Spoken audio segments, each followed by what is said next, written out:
Soul Sonograms, Savoring Your Pie Slice. During Lent, persons may choose deprivation of a treat in hopes that it will deepen their relationship with God. During this particular Lenten season, we're experiencing deprivations that are not our choice. So how do we cope? Hi, I'm Dr. K.P. McKee, founder and executive director of a Spacious Place Creativity and Spirituality Center. As we walk through the practices today, we would love to hear from you. Send in your questions or comments, post them in the comment box on your computer or mobile device. For today's practice, we only have a couple of supplies, just sheets of paper and something to write with, and that is it. We're going to look at Rick Hanson's book, Hardwiring Happiness, for a metaphor for today's practice. And this is a great read, especially right now, so I highly recommend it to you. His idea is that we often don't have the whole pie of what we want in our lives.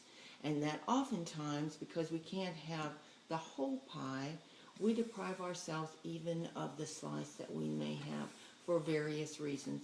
And I will let you read that in the book. But we're going to kind of take his metaphor and use it for our situation right now during this pandemic. We obviously don't have the whole pie of what we want. We are limited in our freedom of movement. Many of us are concerned about our jobs and our job security, and there are concerned for our own health and those of our families. So what do we have right now, whatever thin slice of pie is available to us, that we can savor? Because psychologically speaking, according to Dr. Hanson, if we can take in and really savor those things that we have in the now, they will strengthen us for what we are dealing with.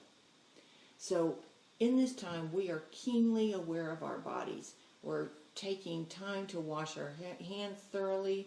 We're aware of the distance of our bodies from other bodies in space, and we're checking ourselves for symptoms. So since we're aware of our body, let's use our bodies as a way to savor what we can in the now. And to do that, we can begin by using our senses. So whatever senses we have available to us are there to help us savor experiences that are in our homes where we are sheltering right now.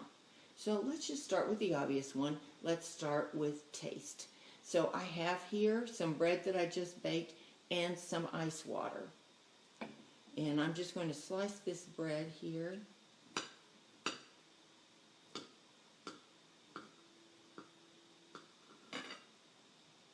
And take a look at a small slice of it.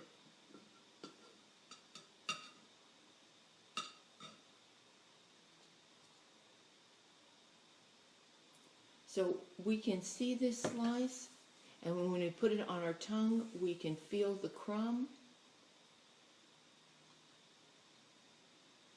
and all the flavors that are there in the simplest of foods.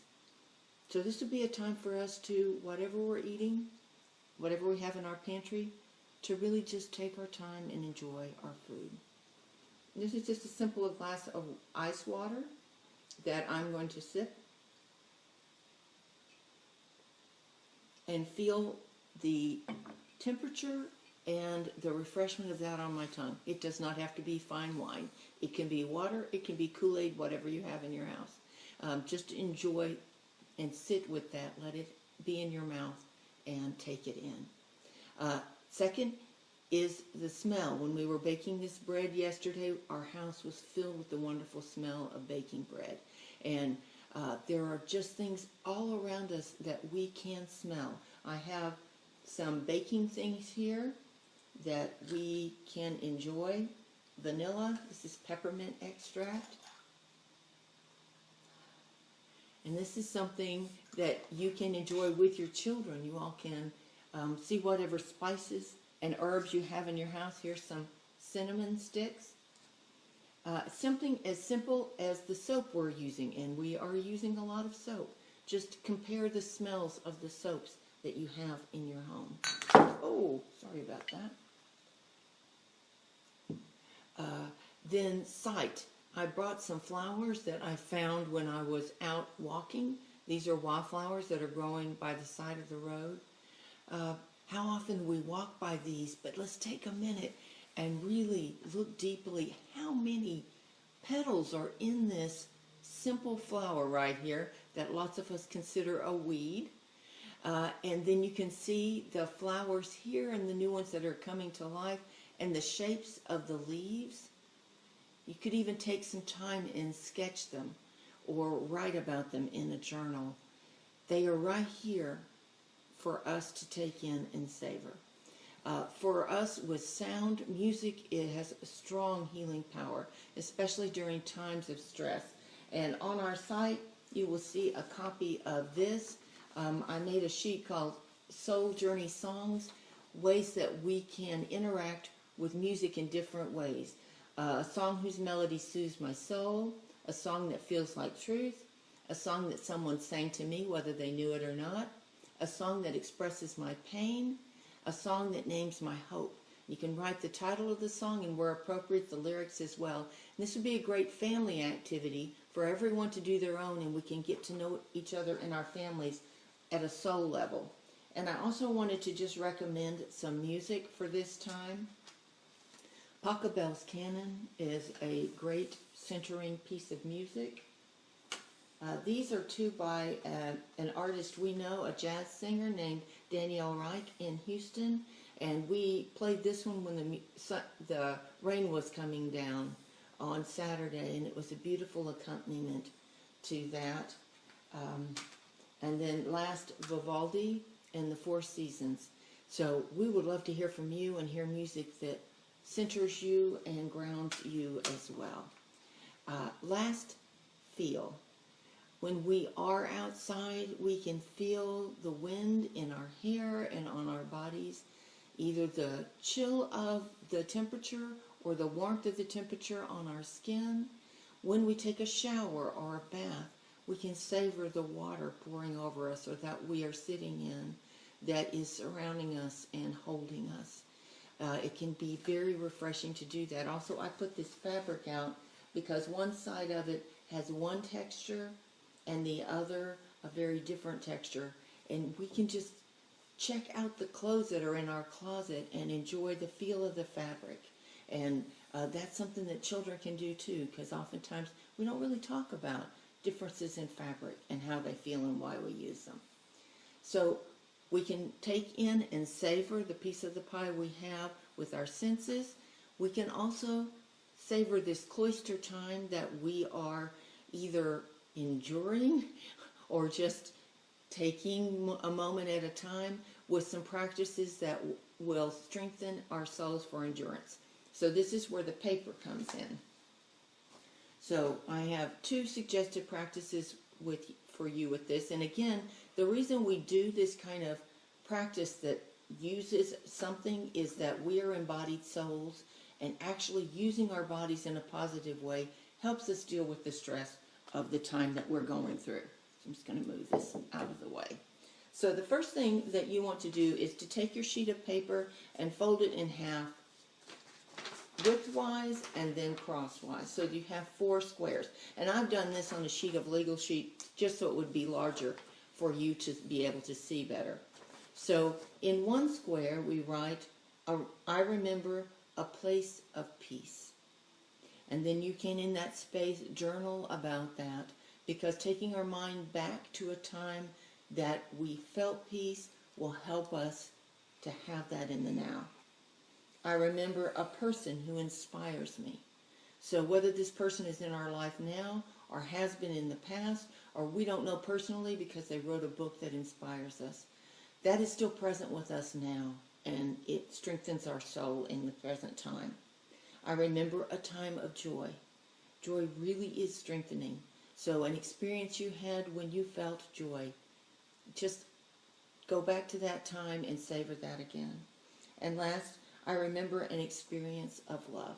Whether it was you expressing love, you receiving love, that will be something that we have with us always. It never leaves us.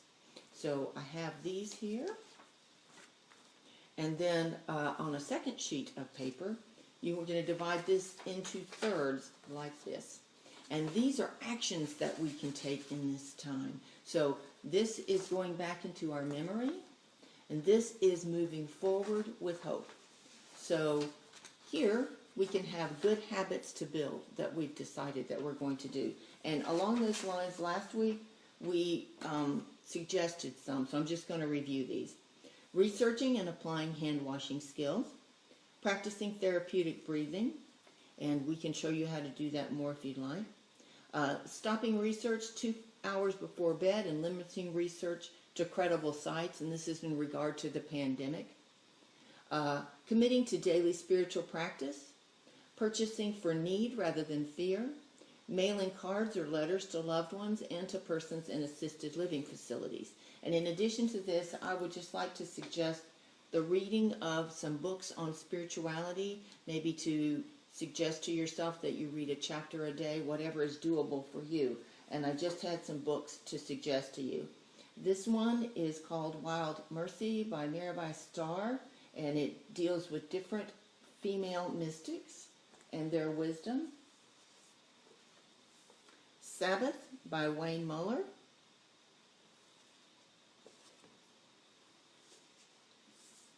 A Hidden Wholeness by Parker Palmer.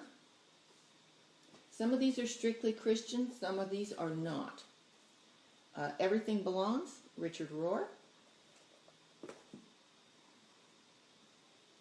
Wisdom Distilled from the Daily by Joan Chittister. And last, Henry Nouwen's Can You Drink the Cup? And of course, Hardwiring Happiness. Again, I highly recommend that. So this would be a time for us to build some habits because it takes several weeks to do that. In the middle, new skills we can learn.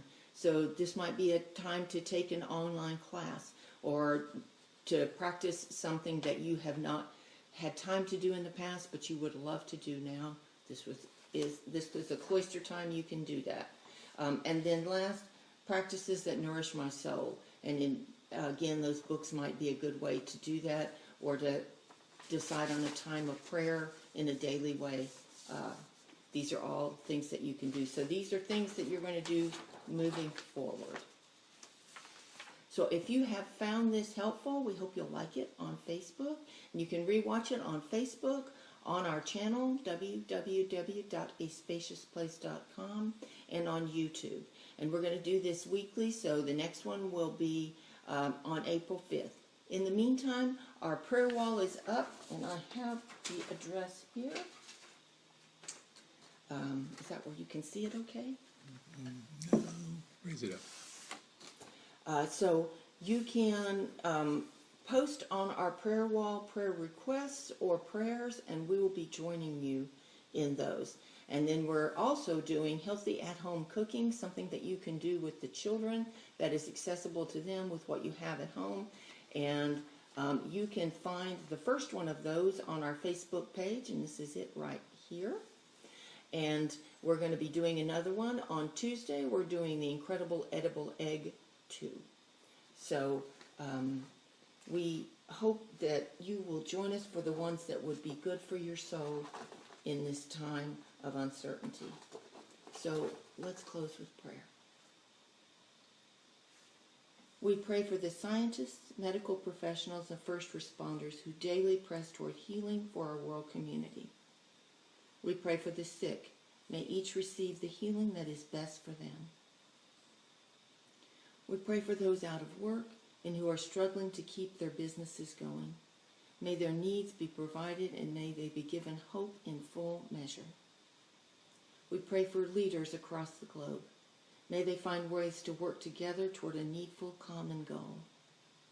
We pray for ourselves and for our neighbors across the street and our neighbors across the globe. May we truly be good neighbors to one another. May we, by distancing our bodies, grow closer in soul. In this season of uncertainty, may we find strength and compassion we did not know we had.